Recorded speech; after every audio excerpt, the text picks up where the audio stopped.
I have learned every bad word that you could possibly learn on Splitsvilla. Blah, blah, blah, beep, beep, beep, and go F yourself. A lot of people out there misuse words in the mental health dictionary. A lot of this generation is just saying, oh my God, I'm having a panic attack. You know what I say is, to that. Hi, I'm Sunny Leone, and you're watching me on Yuva, and I'm going to share today all the learnings of my life. I have learned every bad word that you could possibly learn on Splitsvilla. Thanks, contestants. Over 9 years, my inventory of bad words is absolutely amazing.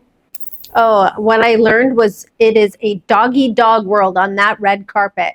And I'm pretty sure I pissed off the lady next to me. And she is now a huge superstar reporter who has retired. I think her name was Bethany.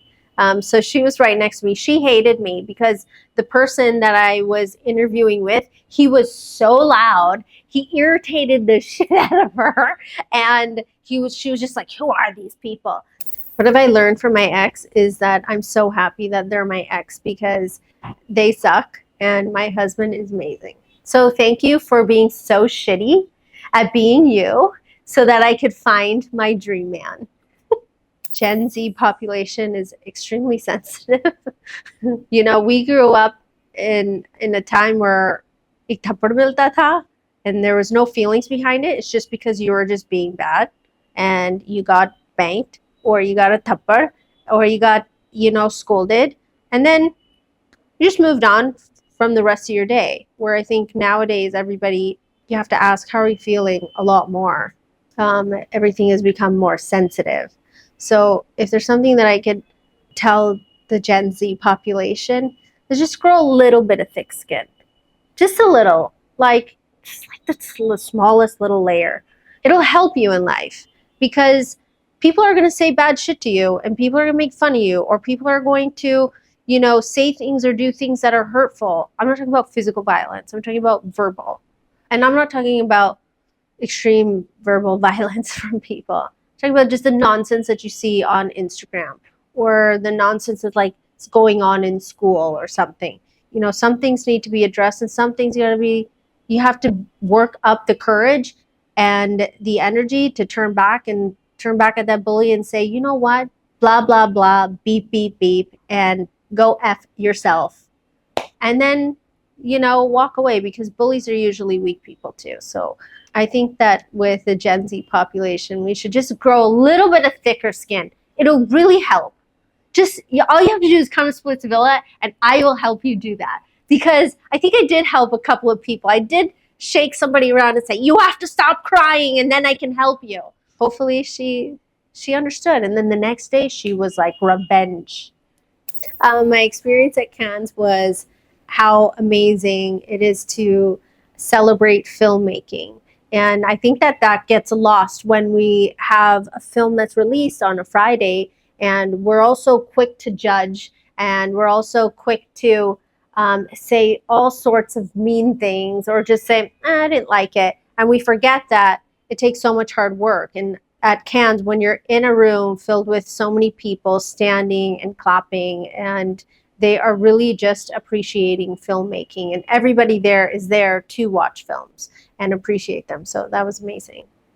What have I learned about mental health is that these issues are real. There's people that definitely struggle. We live in a digital world where feelings are taken out or things are blown out of context, and we have to address them differently. And I do believe that a lot of people out there misuse words in the mental health dictionary and apply it to themselves like they're actually going through this problem, and they're just blowing things out of proportion. There's people that are actually going through things who are having panic attacks or who are depressed, and that's a real issue. And I feel like, a lot of this generation is just saying, oh my God, I'm having a panic attack. Well, I'm sorry, but there's somebody who's actually having a panic attack, and we have to help them and not, make this just a part of our lingo or, our everyday language. We should take it seriously. In my childhood, I learned that I was a very awkward person and kind of a dork, tomboy, and that's okay. I loved my childhood and I loved everything that I learned from my family and my upbringing there. Like school, is I definitely was the ugly duckling there for sure. I was the only brown kid in school along with my brother, which was had its own difficulties, as you can imagine, in a predominantly white Caucasian school. And I loved playing sports. I loved that we lived on a street where you could just play sports and play with your friends and not worry. And your mom yelled from the porch saying, "It's time for dinner." And you just knew to go, in, and that was the end of your day. And with my family, I loved the time that I had in Canada with my family. And we used to eat and cook and just have so much fun together. Patience. Just kidding. Yes, patience, but I've learned that even through good times and bad times, that we still care for each other and love each other very, very much. And love does change, not gonna lie. Things change. There's different phases of your relationships with people. And I think being able to grow with your partner is the best thing you can do because your partner is going to change. So you have to learn how to adapt. The best advice I could give you is give him his own sink. Or if you're lucky and fortunate enough, give him your own bathroom. Okay? Just be separate bathrooms. And half of the arguments will disappear. What have I learned? I'm still learning. I literally learn something new every single day about being a mom, and I love it. I love every single moment of it. I love seeing my children grow, and they also learn something different every single day. And I love that they're so sweet and we're such a close, connected family. But I think for new moms, please do sleep training. It'll be the best thing that you ever do is sleep train your child so that you also can get a break. Because if you are a stay-at-home mom or you're a working mom, there's already so many things that you're doing along with the dads, I'm sure. And at 8 o'clock or 7 o'clock, whatever time they go to bed, you also get time to just watch your favorite show and eat dinner with your husband and have a conversation with him and just unwind and de-stress. Sleep training, number one. And schedule. Please have a schedule. Schedule is like the best thing you can do for your child. I think that the biggest thing is just learning what the meaning of unconditional love, what it really means. Because, there's we watch all these like different shows or we see these different documentaries and then we wonder like, how can that mother love that child still? Or how can that father forgive, what they've done or what a child has done? And it's called unconditional love. And there's just no conditions, even no matter how bad things may be or what you might learn. It's just, you never stop loving your child. And it's an amazing feeling. Sometimes it can be sad because it might do something really weird, but you love them still and your thoughts and care never changes for them. Fitness is definitely something that never ends. It's a big pain in my butt. But I think most importantly, I think we have to change our eating habits. And if we change our eating habits and what we put in our bodies, that 70% of our battle has already been won. That doesn't mean you have to cut everything out. That just means you have to eat in proportion. So instead of eating 3 vada paos, just eat 1. Instead of 2 dosas, just eat a half. They're huge anyways. And find something else like an alternative.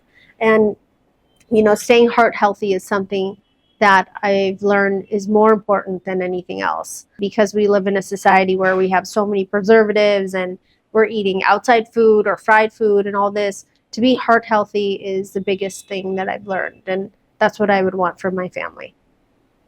The lowest phase of my life, there's a few. I think that some certain feelings never go away. They just become numb. And unfortunately, in those low phases, whatever that low is for you, you have to just get through your day step by step and don't focus on so many months from now and don't listen to those people. Oh, time will heal. You know what I say is to that, because that's not true. Because if you've actually gone through traumatic situations, time does not heal. You just become a little bit more numb, or you figure out coping mechanisms, or you have like people around you that, you know, will give you a hug when you need it, or speak to you or listen to you. So that's there, but I don't think like certain things ever really go away. I love being a girl.